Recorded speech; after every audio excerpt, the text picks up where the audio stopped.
I'm Conrad, the ventriloquist and political satirist with the famous South African puppet Chester Missing. The video you're about to watch is politically very charged, and while it definitely needs to be on the internet, as you will soon see, it also needs some framing. The basis of my satirical work is my master's degree in social anthropology. Anthropology is the study of culture, and its strength lies in being able to describe power dynamics of an entire social system. Most people think political satire is just mocking Ramaphosa and Helen Zille, but the truth is that if you're going to get satire right, you need to include the entire socio-political system. That includes our history, it includes who funds political parties, how it is that most black South Africans live in dire poverty and most white South Africans do not, and to point out the socio-political impact of all of that, and at the same time deal with the actual politicians. The term we use in social anthropology to describe this is self-reflexivity, literally to reflect on how your own place in the world shapes your worldview. We can never be neutral, but we can try to calibrate. I'm a white guy who grew up in the southern suburbs of Cape Town, so ventriloquism, where I literally use a puppet to talk to myself, has been the perfect means to both nail politicians and my own place in society as a middle-class white South African. And that is why we have the puppet Chester Missing. He's a tool to self-reflect. However, when I created Chester Missing, as you know him, I made the terrible mistake of making him brown with an identifiably black or colored accent. Of course, if you have followed at all, you will know that the point of Chester Missing was clearly not to laugh at black identity or his accent, or to make who he was the joke. This was the highest status puppet out there. He literally interviewed the president, was literally one of New Africa magazine's Africans of the Year, and was literally the first puppet in history to win a court case, fighting against racism. He was on a double Emmy-nominated TV show called Late Night News with Loyiso Golo, with a black producer, black host, and black writers, and interviewed almost everyone. The point of him was to subvert my whiteness, prejudice in general, and the political abuse of power. As a result, his fans were, and still are, a direct reflection of who actually lives in South Africa. This was not some bullshit blackface for white people, as is obvious to anyone who can read the room. The biggest problem with Chester Missing being brown was firstly that even though he's very high status, he's eventually a comedian, and a racist trope of colored identity is that of being jokers instead of someone to be taken seriously. Those kinds of racist tropes do affect people's life chances. Secondly, there is the simple dynamic of people of color incessantly being represented through white people's perceptions of them, and this puppet has massive reach, so that needed to end. So today, Chester is white. He's been white for close to a decade because eventually he was always white because he's me. I have apologized repeatedly for having made Chester brown, and here again, I am sorry. It was a mistake I should not have made. The problem is that Chester Missing as a brown puppet already exists across the internet without the racism aspect of it being subverted or pointed out, which is why I think this one video of brown Chester still needs to be up. Also, I'm an artist, and I had this conversation through the art. Chester Missing as a brown puppet took me on for my own blackface in a very well-reviewed show called the Chester Missing Roadshow. It was some of the most powerful anti-racist material I have ever written, although, as you will see, was still too problematic for a video on the internet. At the height of this bit, Chester really digs into the white supremacy of making him brown, saying, "You stole our gold, you stole our land, you even stole our accents," which is an accurate description of the economic system that blackface reinforces and of post-colonial South Africa. He also says, "I'm one of those white guys who wishes he was black," and says, "I'm jealous because I can't say the N-word," except he actually says the N-word, overtly as a tool to go for my own racism, and then says, "Just be glad I don't say," and gets halfway through the K-word, when I put my hand over his mouth, stopping him from finishing it. If you're not South African, the K-word is like the N-word, except arguably worse. This moment is shocking. The shock of hearing half the K-word is part of the punch against my own racism, and of course is very problematic if not handled with extreme caution and context, particularly if it comes at you without warning and in the wrong environment. This particular video, and it's the only footage I have of this material, because fighting racism is not a good money-making plan because the people I am nailing are the ones with all the money, was filmed in around 2014 at a gala comedy show in South Africa called Blacks Only, where I did a 15-minute segment of the larger tour show. It was filmed in front of 3,000 almost entirely black audience who, as you will see, gave me a massive standing ovation because the anti-racism of this work is obvious. The problem is twofold. The first is that it's so abrasive, it really should have stayed in a theatre environment as part of a larger theatre show where people would have known what kind of work they were coming to see, and in turn should not have been on the internet without far more warning. Just to get studied at schools and universities is an example of using a puppet to speak truth to power, and people can see old videos of him as a brown puppet all over the internet. So seeing how he himself dealt with this is an important aspect of his narrative.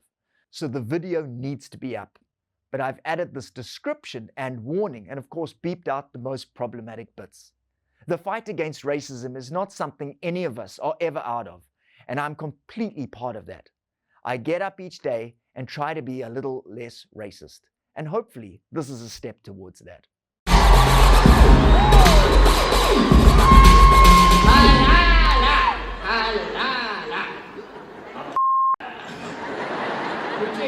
What's it? 90 silence. You get it?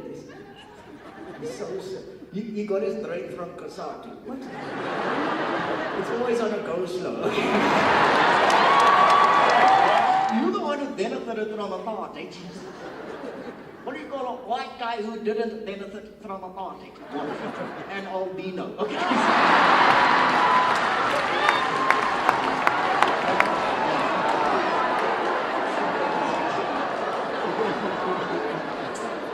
Be honest, you guys would have ended apartheid 10 years earlier if black people had just told you they were rhinos. Okay. Just fucking love rhinos. Weren't you there marching? Hey, Red October, weren't you there? No, I wasn't marching. Yes, you were. I saw you. I wasn't. Was it your sister? No, I wasn't. What they do? They say that farmers, white farmers, are being killed on the farm. So they're angry about that. There's a very easy win-win solution. Well, give that the farms.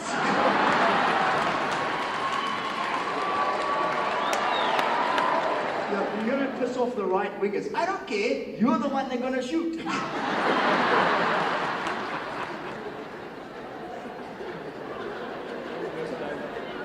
Just do political jokes. No, I don't want to do your cock. No, come on. No, you see, he's riding on my career. I'm not. You are always riding on other old careers. No, we're not. Yes, you are. You want to start a law firm? Get a black guy. You want to win an Olympic gold medal? Get a black guy. You want to fix America? Get a black guy. You want your daughter to get married? Get a... When you see how racist you are. Okay. It's a blackberry. They're going to think we're BDN is a sport group of people that can't afford an iPhone.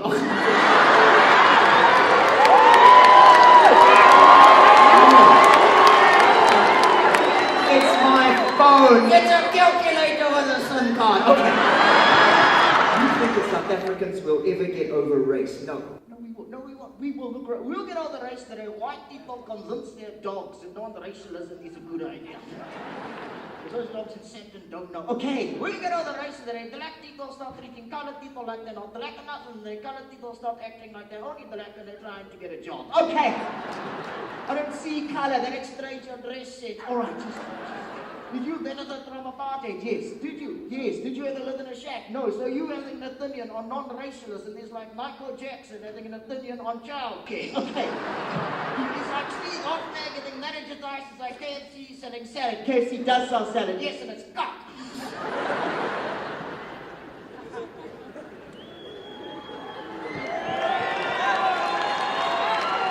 No, wait. We're going to end the show quickly. Here's the next question. Not that, what did it say? No, fucking race again. You're gonna. It says, as a puppet of color. No. Acham, was it you? What's wrong with off color? I'm not a type of paint. You can't go to Dulux and get just a missing ground. Leave it. No, read the question. No, let's forget it. Read it. As a puppet of color, why do you have a white ventriloquist? Exactly, okay. He's using me.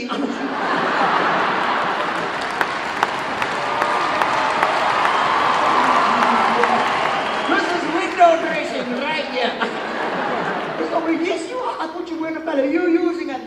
started to make a mockery of the revolution. I should change my name to Lindiwe. Okay. Don't you worry, black. You stole our gold, you stole our land, you even stealing our accents. You're like Helen Zilla with Athena's. Okay. This is comedy. What? This is not comedy. This is blackface. What? No, it's not. It is. No, it's not. It is. You're like one of those white guys who wishes he was black. What? You're like Danny Kaye with a puppet. Jealous. Why am I jealous? You jealous? Why am I? You jealous because you can't say no, dude. Oh, no, just keep like I don't say. Calm down, dude. David will never have us back. Just don't I'm gonna let go now, okay? Just stay calm. Did you see that? He assaulted me. You're sitting in the audience, they're not an audience, they're witnesses. Oh, come on. I had enough of you riding in my career. I'm not riding in your career. What are you doing? Like joy.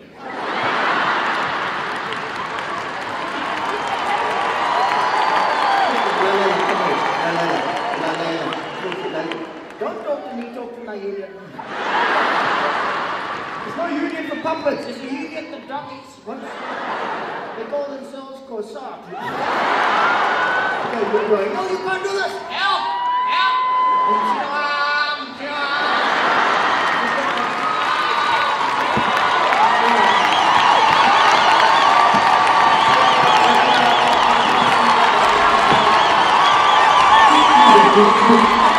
I have a version for Conrad and just a message, ladies and gentlemen.